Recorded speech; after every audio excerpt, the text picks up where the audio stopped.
Good afternoon, ladies and gentlemen. It's my privilege to be here today with all of you. I'm so happy that this day has finally arrived. Ordinarily, we would be marching in the joyful Columbus Day parade, looking at the bands that play and the floats that come up Fifth Avenue. But this year, we're celebrating differently.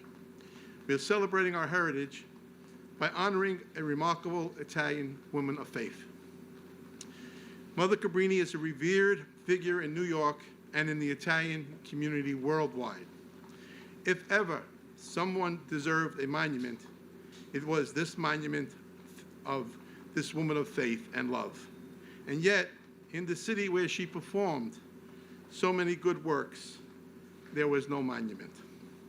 A year ago, Governor Cuomo promised to change that. Since then, Governor Cuomo has led us through great challenges and adversity. He continues to lead us through the pandemic. In my eyes, and I think all of America, he's been an incredible leader for this challenging times in our lives. But 1 year later, what do we find? The curve is down and the statue is up.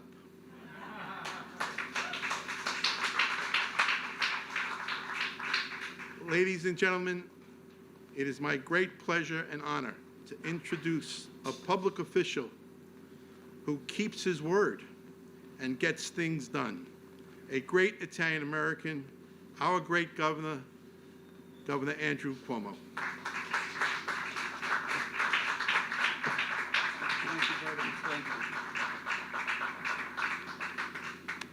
Thank you very much. Happy Columbus Day a tutti.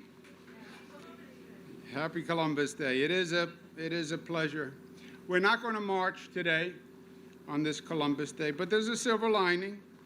In the rain, we couldn't really march, and we couldn't hug, and we couldn't shake hands, given what's going on with COVID, but we have a great achievement here today. Last year, on this very day, we announced that we would build a statue to Mother Cabrini. There was no doubt that she deserved it, that Mother Cabrini had not received the proper recognition that she deserved, and that New Yorkers wanted to memorialize her. And we did it in 1 year. We formed a commission, found the location, identified the funding, and the sculptors brought it to life and did a magnificent, magnificent job. There is something to be said for the doing at this time. It's good to remember that we can still accomplish great things, and New York can make it happen. And that's what we did. Let's give yourselves a round of applause.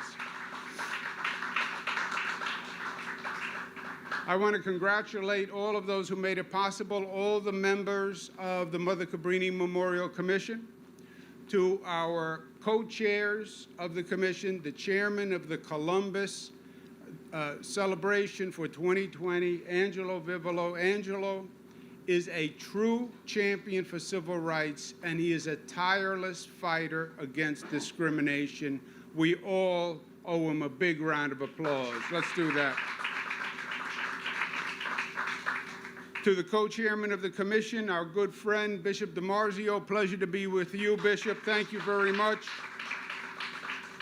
We have our great commissioner of the Office of General Services who made it all happen, Roanne DeStito. To the chairman of Battery Park City Authority who found this magnificent site right on the shore of the Hudson, with a view of the Statue of Liberty and a view of Ellis Island and a view of Mother Cabrini's home borough of Brooklyn. Thank you very much, Mr. Chairman. And to the sculptors, Jill and Giancarlo Biaggi and their team. What a magnificent, magnificent job. We're so proud. I would submit to you today that the Lord works in strange ways, and that this Columbus Day, the celebration of Mother Cabrini, is even more appropriate than when we announced it last year. Today, the lesson of Mother Cabrini is even more vital because of the difficulties that we are facing. We all know these are challenging times, but as we also know, in the book of life, it is not what one does when the sun is shining that tests our mettle. It's what one does in the fury of the storm. And that's where we are today. The pressure, the stress, the difficulty reveal the true character of people and of society. We see it today. COVID has stressed each of us and all of us, and it has revealed strengths and weaknesses. Under pressure, small cracks explode. But also under pressure, that's when diamonds are formed. Saints are often forged in the crucible of adversity. Mother Cabrini was tested by seemingly insurmountable challenges. She was trying to help new immigrants who had no skills, no money, and couldn't even speak the language. She came to New York at the time of smallpox, typhoid, and tuberculosis, all deadly diseases for which there was no cure, and there was little health care, and there was stifling poverty.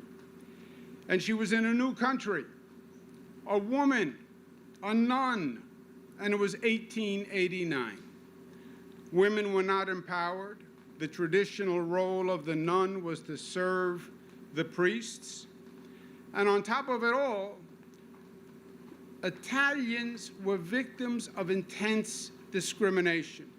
Mother Cabrini was sent here by Pope Leo XIII to help deal with the Italian problem, as he called it. The Italian problem was rampant discrimination against the Italians. In 1891, in New Orleans, 11 Italians were lynched after they were found innocent at trial. The day after the New Orleans trial, the New York Times wrote, and I quote, "These sneaking and cowardly Sicilians, the descendants of bandits and assassins, who have transported to this country the lawless passions, are to us as a pest without mitigation." In this maelstrom that Mother Cabrini confronted, she was 38 years old, and she was sent here with just 6 other missionaries, and she was frail. But despite it all, Mother Cabrini challenged the norm, she broke the mold, and she achieved great things. She overcame. Mother Cabrini said, and I quote, "The world is poisoned with erroneous theories and needs to be taught sane doctrines, but it is difficult to strengthen what has become crooked." So true.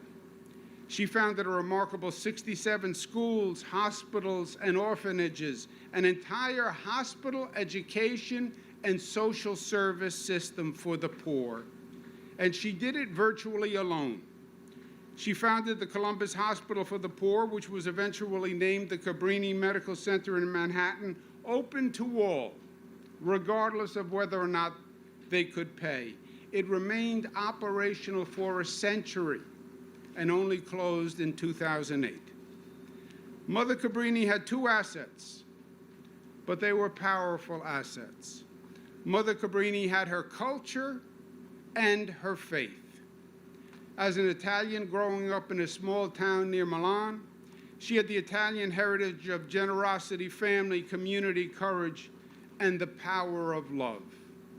Mother Cabrini said, "If you knew how much I love you, you'd cry out of joy." And she had her faith.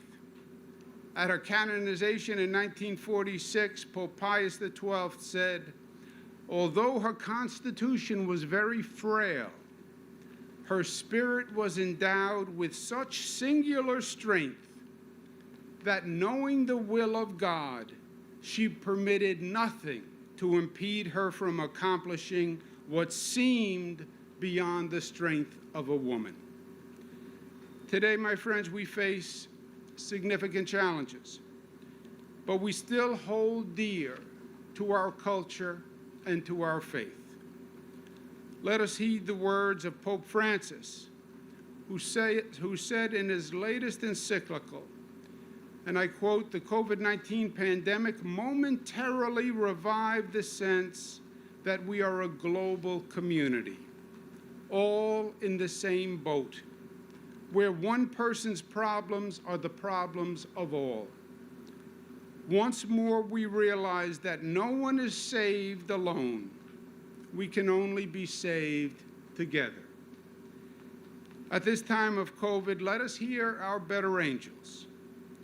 Let us rise above parochialism and partisanship.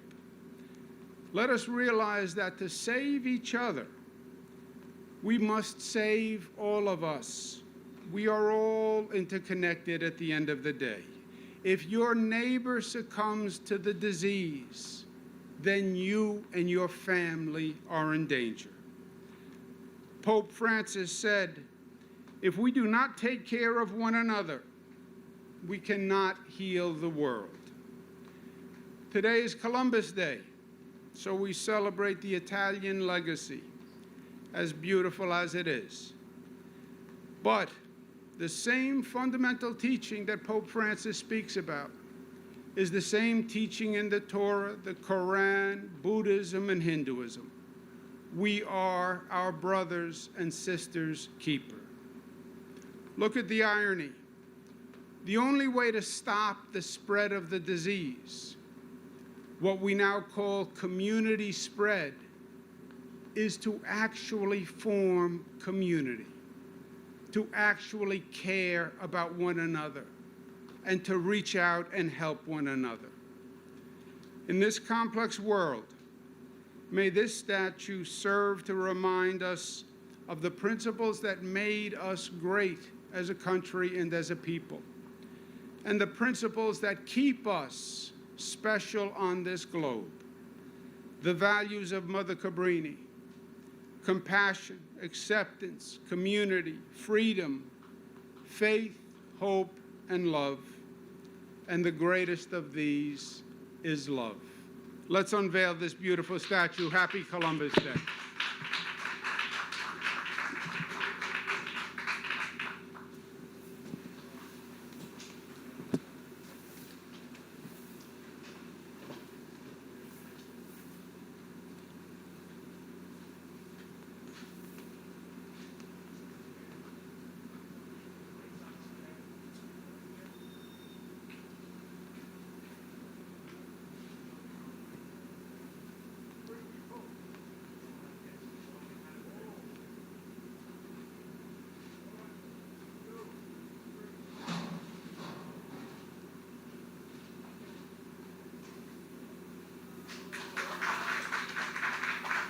Ladies and gentlemen, please welcome Mother Cabrini Memorial Artists Jill Biaggi and John Carlo Biaggi.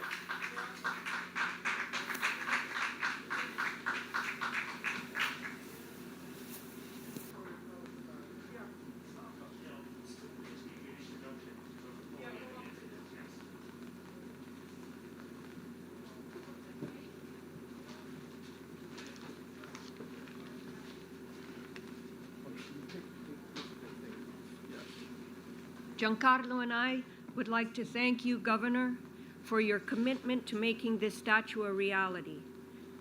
And thank you to the Commission and Angelo. I also want to thank our team, architect Martin Sanluski and lighting designer Ken Farley.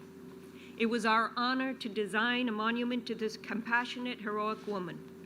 Our goal was to create a statue that would represent the persevering spirit of an extraordinary woman in realizing her childhood dream, the dream of helping people in need around the world. As a young girl, Francesca Cabrini made paper boats, filled them with violets, and placed them in the current outside her home. She called them her missionaries and sent them into the world. In our statue, we depict Mother Cabrini with two children sailing to the world on her paper boat. The girl is a reflection of Francesca when she was young, holding a book in one hand, symbolizing her commitment to education, while her other hand holds firmly onto the boat, signifying her steadfastness in the face of adversities. The boy grips his luggage ready to face what the future will bring and holds in the other hand an ocarina, a wind instrument invented in Italy representing the culture immigrants have brought to America. Around the base is a bas-relief depicting the story of Mother Cabrini's life and her charitable works. Also, the mosaic on the plaza is made of riverbed stones from Cabrini birthplace. And we thank Suor Maria Barbagallo for her enthusiastic project to make this possible.